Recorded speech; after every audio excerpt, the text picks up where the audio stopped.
Bismillahirrahmanirrahim. Assalamualaikum warahmatullahi wabarakatuh. Waalaikumsalam warahmatullahi wabarakatuh. Ya, saya mohon maaf mungkin pagi ini saya tidak baca Fiqhul Islami dulu. Kitabnya sudah saya cari 2 minggu nggak ada, nggak tahu. Ya, wallahu alam itu. Iya, benar. Saya ingin membaca tafsir ya. Saya sebenarnya lebih sering membaca tafsir. Ya, tafsir Munir juz 29. Kita membaca juz 29 surah ke-74 yaitu surah Al-Muddatsir. A'udzubillahi minasyaitonirrajim. Bismillahirrahmanirrahim. Ya Rabbi bil Mustafa balligh maqasidana waghfir lana ma madha ya wasi'al karami. Ya Rabbi bil Mustafa balligh maqasidana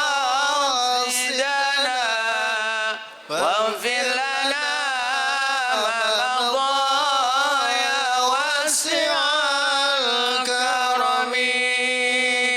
Muhammadun sayyidul kaunaini wathaqalaini wal fariqaini min urbi wa min ajami. Ya Rabbi bil Mustafa balligh maqasidana waghfir lana ma madha ya wasi'al karami.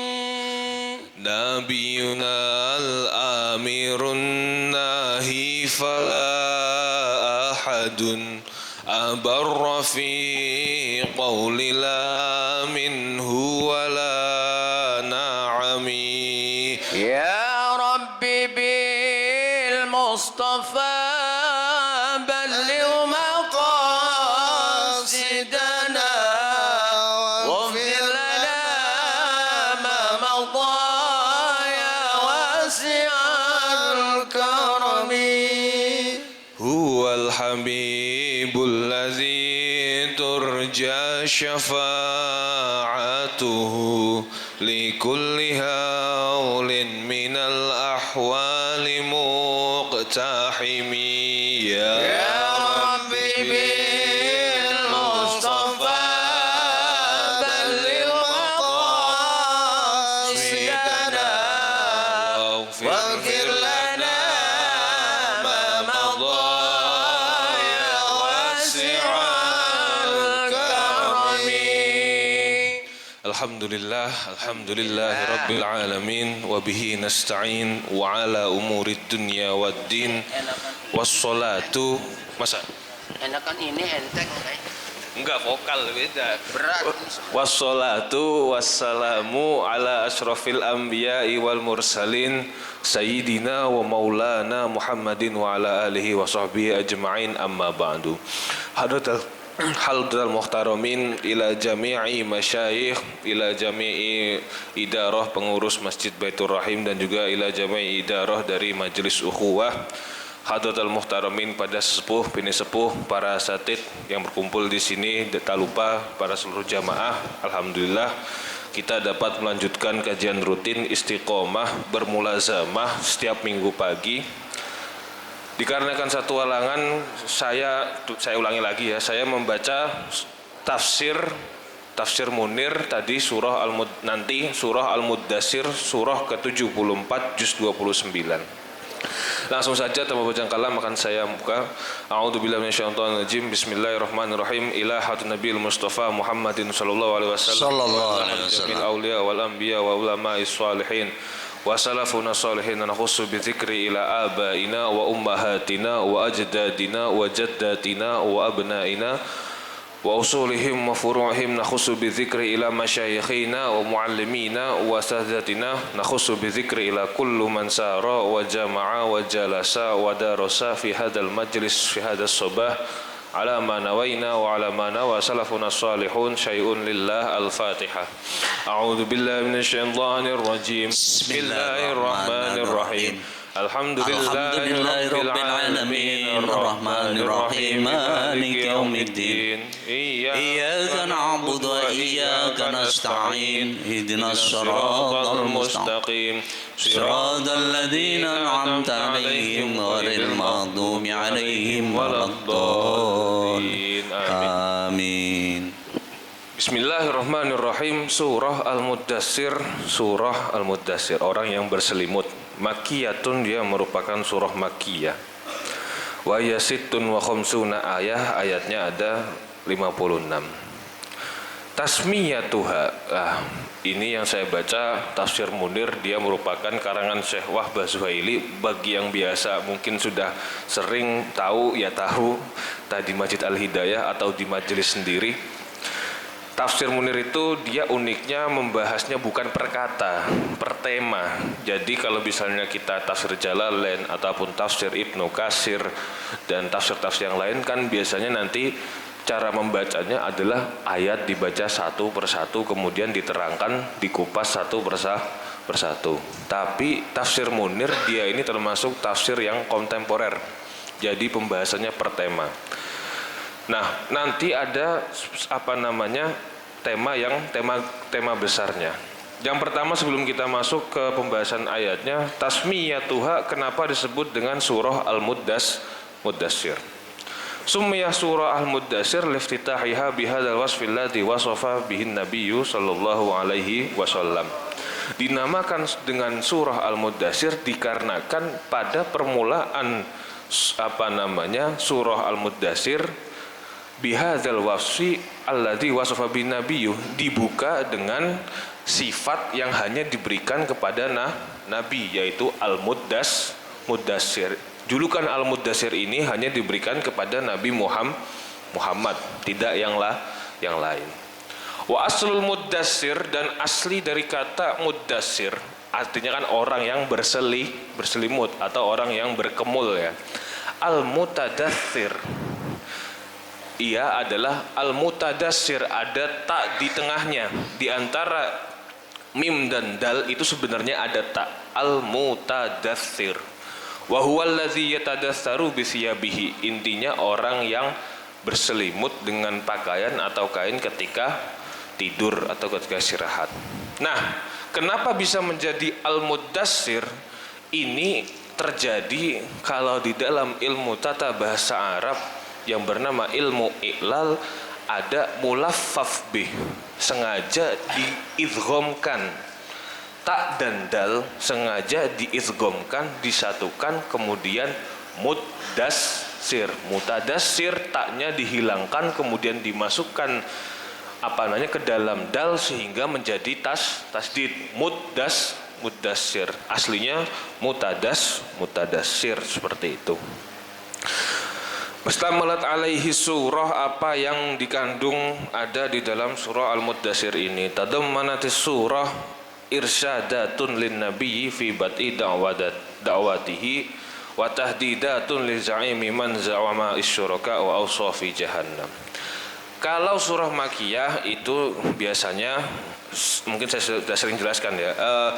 Pasti awal-awal bagian part-part pertamanya itu nanti akan menjelaskan tentang akidah, keimanan, akhlak, hal-hal yang semacam demikian. Kemudian pertengahan surah itu bisa kita kita kalau bahasa Jawanya niteni, ya bisa kita teliti lah. Pertengahan surah nanti akan membahas tentang kisah. Ada satu kisah atau beberapa kisah yang ada di dalam kandungan surah tersebut. Nah, di dalam surah Al-Muddassir ini nanti menjelaskan tentang petunjuk-petunjuk yang diberikan kepada Allah untuk Nabi ketika memulai berdakwah. Langsung saja, irsyadatun lin Nabi sallallahu alaihi wasallam fi bad'id dakwah. Nah ini ada temanya. Irsyadatun, petunjuk-petunjuk bagi Nabi sallallahu alaihi wasallam fi bad'id dakwah, dalam memulai berdakwah.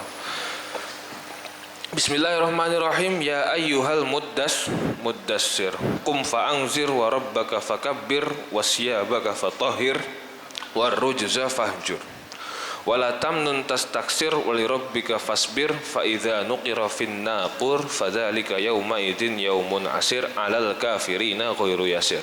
Tema ini nanti mencakup sekitar 10 ayat. Ya ayyuhal muddassir, wahai orang yang berselimut. Ini Nabi Muhammad. Qum fa'anzir. Ini kita sudah masuk ke perintah pertama yang diberikan oleh Allah atau petunjuk yang diberikan oleh Allah kepada Nabi Muhammad ketika memulai berdakwah. Qum fa'anzir, bangunlah engkau, berdirilah engkau wahai Muhammad, fa'anzir, kemudian hendaknya berikanlah peringatan, hendaknya berikanlah pelajaran. Kalau ditafsiri secara khusus atau secara biasa, sighat ini memang diperuntukkan hanya untuk Nabi Muhammad saja.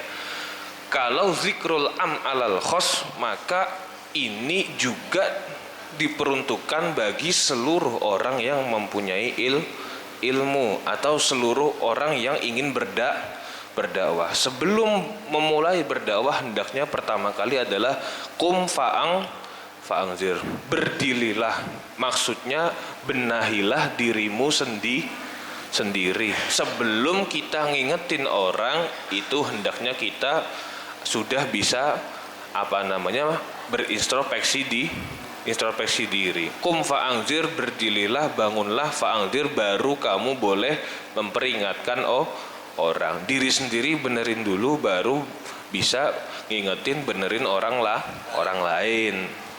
Nah, lanjut perintah yang kedua. Wa rabbaka fakabbir.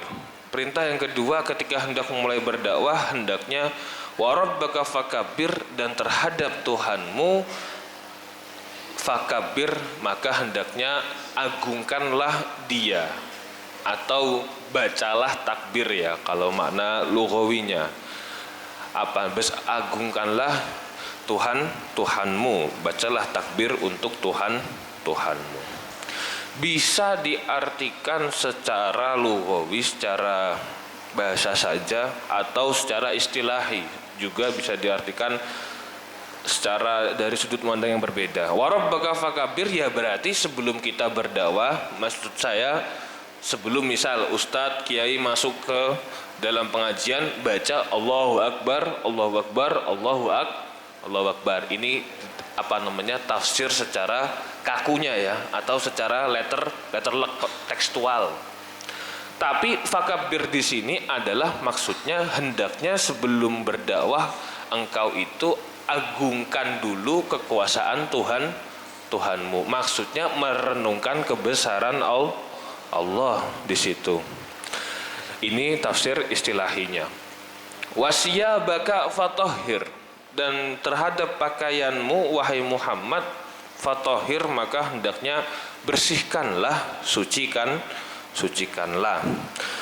Pakaian di sini tentu saja bisa dipahami dengan mudah. Yang dimaksud adalah diri kita sendiri, entah zahiriyah ataupun batiniyah. Pakaian secara zahir yaitu kain, baju dan sebagainya, ataupun pakaian secara batin yaitu qalbun, hati. Ini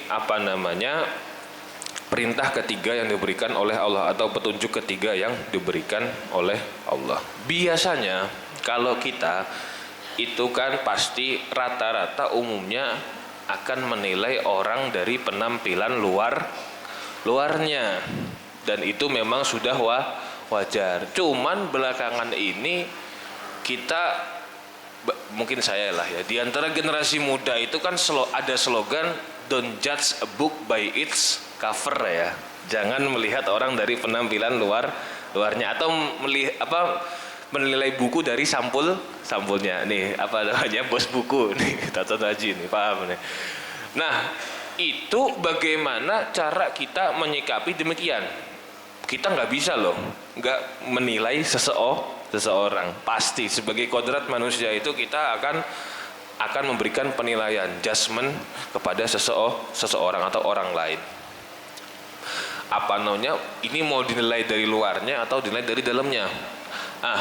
Ada seorang sufi besar, Imam Sufi zaman dulu, namanya adalah Imam Junaid Al-Baghdadi. Saya tolong ambilin aku Imam Junaid Al-Baghdadi ketika ditanyai masalah seperti ini, beliau menjawab, ya Imam, kita ini kan hidup bermasyarakat, kita ini hidup dengan orang lain. Kira-kira bagaimana pendapat Anda ketika Anda disuruh atau ditanyai mengenai orang lain? Apakah kita harus melihat zahirnya, pakaian zahirnya, atau pakaian batinnya ketika ditanyai mengenai ayat tema masalah ini? Nah, rata-rata orang itu kan sudah maklum jawabannya adalah menilai dari penampilan penampilan luarnya. Tapi karena ini adalah kaum sufi, Imam Junaid Al-Baghdadi adalah pemimpin kaum sufi, jadi rata-rata orang tasawuf itu sudah bisa tidak menilai orang dari penampilan luarnya. Paham ya? Ini ibaratnya kayak Nabi Khidir itu loh. Di masyarakat Jawa itu kan kadang-kadang punya klinik juga kan. Misal ada orang datang minta bantuan. Wai, kasih. Sopo ngerti Nabi Khidir gitu loh. Siapa tahu wali, siapa tahu Nabi Khidir. Ada orang minta, tiba-tiba terus loh kok tangannya kok lembek gitu kan. Wah, kasih yang banyak. Siapa tahu wali Nabi Khidir. Itu kan penerapan tidak menilai orang dari penampilan luar. Nah, tapi Imam Junaid Al-Baghdadi justru menjawab berbeda. Loh, salah. Kamu itu kok bisa-bisanya tidak menilai orang dari luarnya. Bukan seperti itu caranya. Imam Junaid Al-Baghdadi mengibaratkan seperti ini, antara air dan gelas, penampilan zahir dan penampilan batin. Air ini kita ibaratkan sebagai batin, sebagai isi ya, kalbu. Air itu dimanapun warnanya putih. Nah, sekarang kita membahas tentang wadahnya, gelasnya. Air itu dituang ke gelas manapun akan menyesuaikan warnanya dengan warna gelasnya. Paham sekarang? Dituang ke gelas warna merah, airnya akan terlihat merah dari luar. Dituang ke gelas biru, dari luar terlihat airnya warnanya biru. Nah, Imam Junaid Al-Baghdadi memberikan perumpamaan yang sangat gampang, yaitu mau tidak mau memang kita akan ternilai dari penampilan luar. Airnya kan di mana-mana putih. Masalahnya kalau sudah dituang ke wadah yang berbeda warnanya, pasti dia beda warna, atau airnya ini akan mengikuti warna gelasnya. Penampilan batin itu juga akan selalu mengikuti penampilan dohir, maksudnya seperti itu.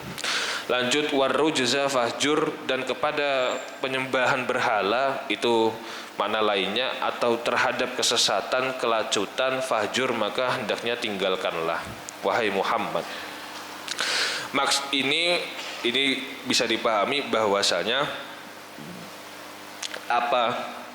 Nabi Muhammad itu dihadapkan kepada kondisi dulu penuh dengan adat istiadat, penuh dengan uruf, penuh dengan budaya lokal culture yang sulit untuk ditinggalkan, sulit untuk tidak diikuti. Katakanlah misalnya ini kita ibaratkan di Jawa atau di Jawa kayak ada reok Ponorogo. Itu kan termasuk tradisi turun temurun, kuda lumping.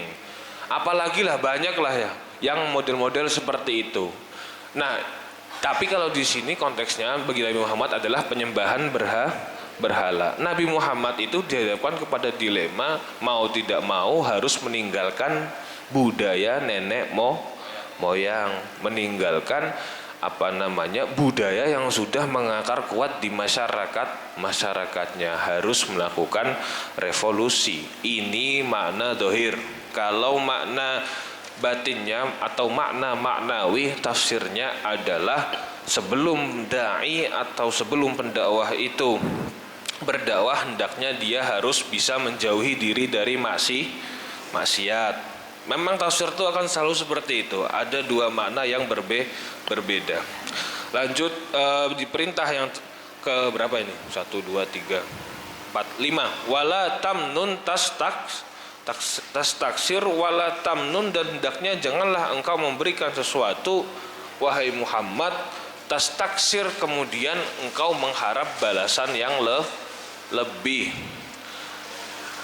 Saya akan berikan mengharap upah ya. Tastaksir itu bisa juga diartikan mengharap upah. Saya akan bahas dari dua segi ya, dari segi ilmu atau dari segi duniawi. Yang pertama akan saya bahas dari segi ilmu.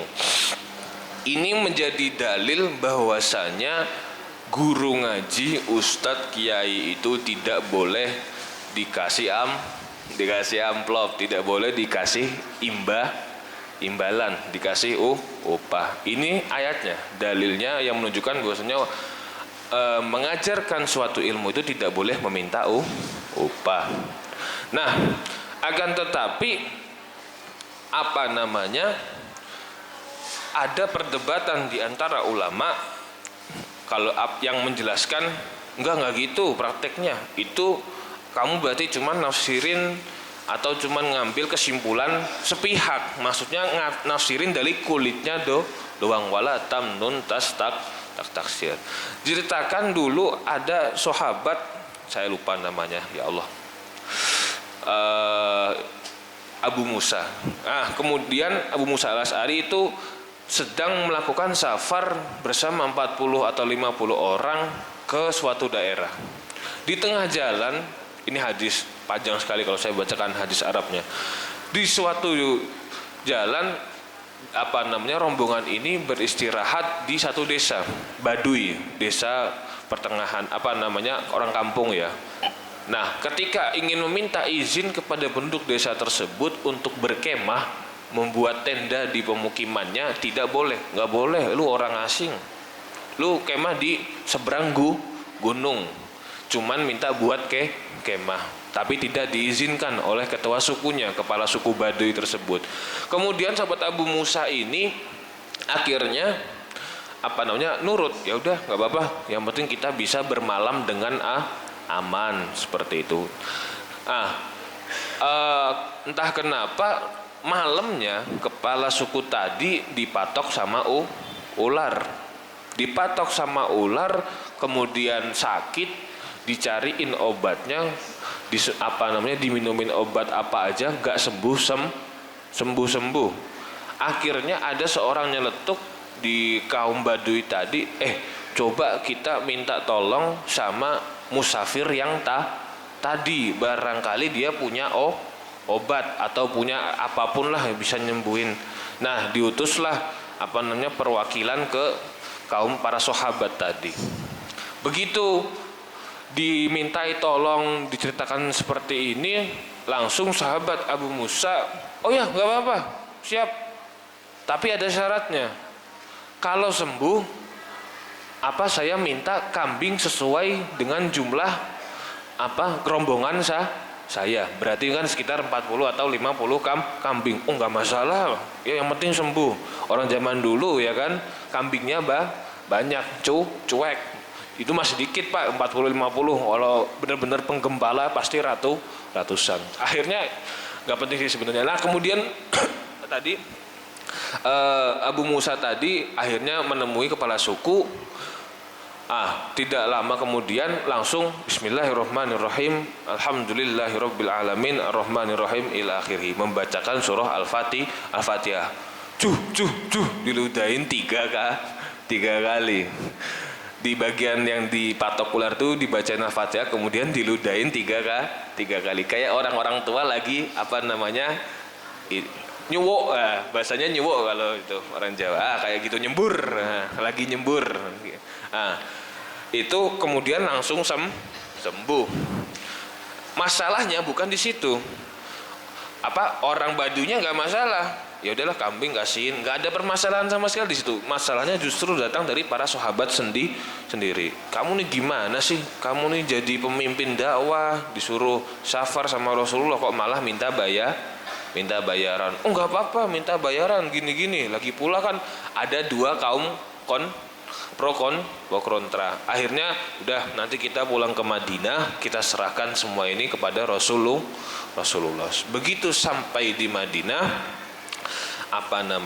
dilaporkan Abu Musa gini-gini minta bayaran. Rasulullah membenarkan sodakta hadza ala wahiyah hiyar ruqyah. Yang demikian itu disebut dengan ruqyah. Membacakan surah Al-Fatihah untuk obat ini merupakan salah satu praktek ruqyah, tidak masalah. Ini jadi dalil bahwasanya meminta bayaran ketika mengajar atau memberikan suatu ilmu itu boleh. Itu yang dijadikan dalil oleh para ulama. Nah, akan tetapi sebenarnya ada 3 versi. Meminta tidak boleh, dikasih boleh. Ini yang paling masyhur atau yang paling sering diikutin. Gampangannya gini, nggak boleh minta tarif kalau zaman sekarang. Nah, pendapat yang pertama. Yang kedua, minta juga boleh, dikasih juga boleh.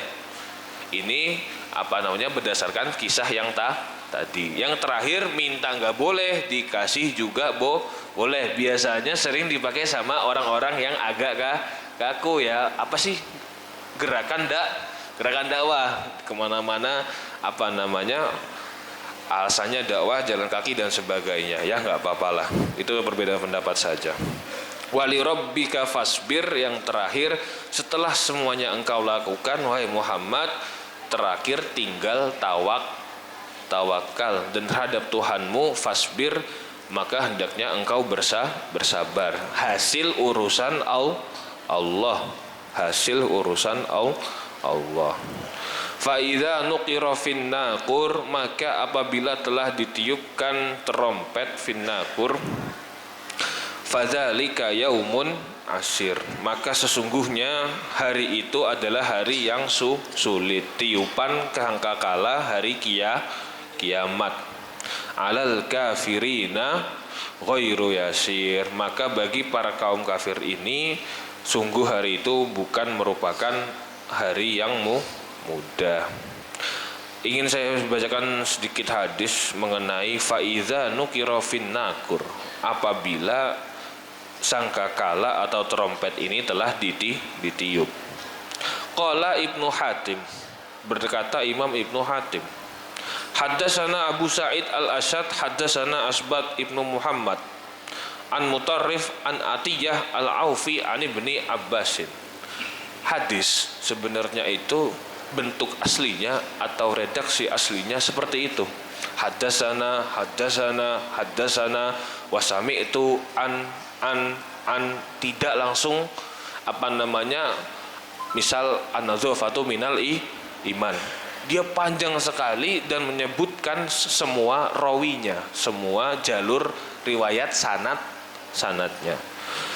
An Ibni Abbasin faidza nuqira fin nakur, mengenai ayat faidza nuqira fin nakur. Faqala Ibnu Abbas ini kemudian berkata, qala Rasulullah sallallahu alaihi wasallam, kaifa an'amu wa sahibul qarni qadil taqamal qarna. Bagaimana saya bisa tenang atau bisa senang, qadil taqamal wa an'amu wa sahibul qarni, sedangkan malaikat pemilik trompet sangkakala, malaikat Israfil itu qadil taqamal qarna, sudah menyiapkan trompetnya. Wahana jabhatahu, dan sudah mengernyitkan dahinya, mengerutkan dahi dan alisnya. Maksudnya nungguin ini kapan mau perintah niup trompet. Yantaziru mata yu'maru, yang fuhu menunggu untuk kapan diperintahkan trompet ini ditiupkan. Faqala ashabu Rasulullah sallallahu alaihi wasallam, maka para sahabat bertanya atau mengomentari, fama ta'muruna ya Rasulullah, kalau demikian itu apa yang engkau perintahkan kepada kami ya Rasulullah. Qala, Rasulullah menjawab, akhirnya disinilah muncul zikir yang termasuk yang paling afdol. Qulu, nanti ketika di hari kiamat atau sudah memasuki zaman akhir, periode kiamat sugro atau kiamat kubro, qulu, bacalah doa atau wirid ini, hasbunallahu wa ni'mal wakil. Di situ memang ada banyak riwayat, nanti ada dua zikir yang versinya kiamat sugro atau kubro itu kan memang ada satu masa ketika Dajjal turun, kita akan mengalami kelaparan. Makannya adalah zikir, minumnya adalah zikir, dan zikirnya adalah hasbunallahu wa ni'mal wakil. Oh ya, tadi ada yang kurang sedikit, wala tamnun tastaksir. Tadi yang dari segi yang kedua, perspektif kedua, yaitu orang yang memberikan hartanya atau dari segi duniawi. Jadi kita itu wala tamnun tastaksir, misal ngasih Pak Haji Edi ngasih ke Pak Haji Budi, wala tamnun, ketika mau ngasih hadiah tastaksir, jangan engkau harapkan banyak. Maksudnya kalau udah niat ngasih itu jangan ngarepin balesannya dari orang yang dikasih, paham nggak? Kita ngasih tetangga tiap hari, nanti kita jangan ngarepin balasannya datang dari tetangga. Biasanya tidak seperti itu. Allah itu biasanya lewat min haitsu la yahtasib. Balasannya pasti tidak terduga-duga. Maksudnya kadang kita udah baik sama tetangga sendiri, masyarakat, ketika kita sakit nggak ada yang ngurusin. Ini gimana sih, perasaan saya udah katakanlah ngasih setiap hari, apa-apa setiap hari udah saya baikin, kok malah saya ditinggalin. Ternyata yang nolongin bukan tetangganya, ada saudara dari kampung kebetulan mampir. Kan pertolongan itu tidak harus langsung datang dari orang yang selalu kita tolong. Ini merupakan variabel pasti atau perhitungan pasti, atau cara Allah itu biasanya membalas hambanya. Jangan pernah mengharap balasan dari orang yang kita kasih. Ya, kurang lebihnya saya mohon maaf. Wal muwaffiq. Assalamualaikum warahmatullahi wabarakatuh. Waalaikumsalam.